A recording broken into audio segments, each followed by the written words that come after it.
Hi, welcome to Professor Kev Show. As you can see, I got my buddy Shay with us, and he's from STEMUS. Good evening, my friend. Welcome to the show. I really appreciate that. Thank you for having me. Of course, my friend. So before we start talking about STEMUS, tell me a little bit about yourself. Yeah, sure. So to start off, I'm a rising high school senior studying at India. So outside that, I am an avid ML researcher. I work in a lot of research projects. I'm currently working with a PhD at IIT, and I'm also working with undergraduate at Stanford University as well. So I'm looking to work with more researchers in the near future, and I'm president of my school for the class of 2026, and there's been a lot of leadership, there's been a lot of community service, and there's a lot of AI in the entirety of my life. So I think that's a small intro. Yeah. Cool. So tell me about STEMUS. What opportunity, what need did you see that caused you to create STEMUS? Yeah, sure. So I'm just going to give you a bit of context to really understand what kind of really intrigued me to start STEMOS.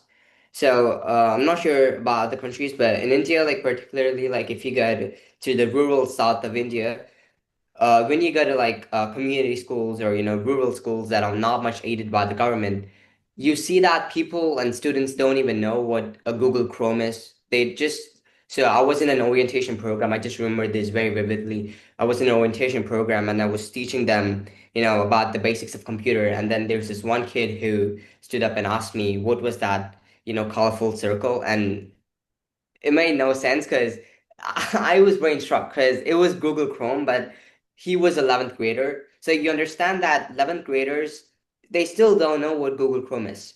Wow. But in the age of AI, a lot of hustle, a lot of AI things going on around the world. When we are able to get the opportunities to really, at least have a talk with AI or at least have an opportunity to really understand how these work, people are still stuck 100 years back. They just don't know how to operate. They just don't know how to turn on a mobile. So this is something that really hit me really hard. This was before I created STEMUS. This was my freshman year. And then the summer of my freshman year, I started STEMUS. We are not officially like a kind of like a general NGO or something where we just go to multiple schools. We create like an awareness workshop for a day or two, and then we just give them like the basic pitch of what we are trying to achieve, what the basic idea of computers is, what the basic idea of STEM is. We don't go deep into AI because they basically don't understand what that is. They just don't have any idea what AI is. So I'm taking everything grassroots level. So it takes a lot of time for them to understand, takes a lot of time for me to, really teach them as well. Because if you give me neural networks, I can teach them. If you want to teach me how to, if you want to ask me to teach them how to turn on a computer, of course. I don't know. So there's a lot of things that goes on, but yeah. I never would have anticipated the challenges you found. You kind of think everyone knows what Google Chrome is, everyone knows how to turn on a computer, but you can't teach them STEM if they don't know how to turn on a computer. So was that one of your biggest challenges, was just getting the basics down before you could get actually to STEM? Yeah, that's exactly the problem that I faced. Because I think like the third or the fourth school that I was gonna teach them, I think it was during my junior year, I think. So I had like an entire PPT ready and I wanted to go present to them. The one thing that just hit my mind off was they needed a projector. I basically needed a projector. I completely forgot that, and I assumed that the school would have had a projector. It was a government aided school. It got all messed up. It was I think it was about 300, 400 students just sitting down, and I can't just show them with my laptop, right? Yep. My laptop's 14.6 inches.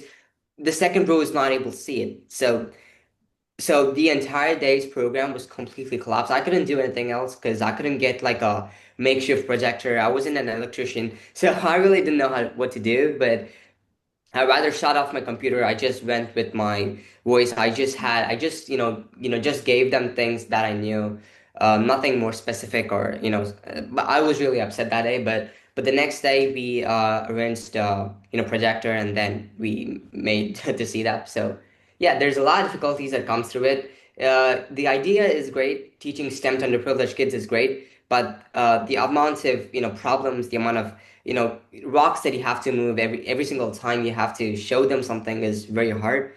Is harder than teaching them itself. So yeah. The projector story is a great entrepreneurial story, actually, because you got to plan for the unexpected.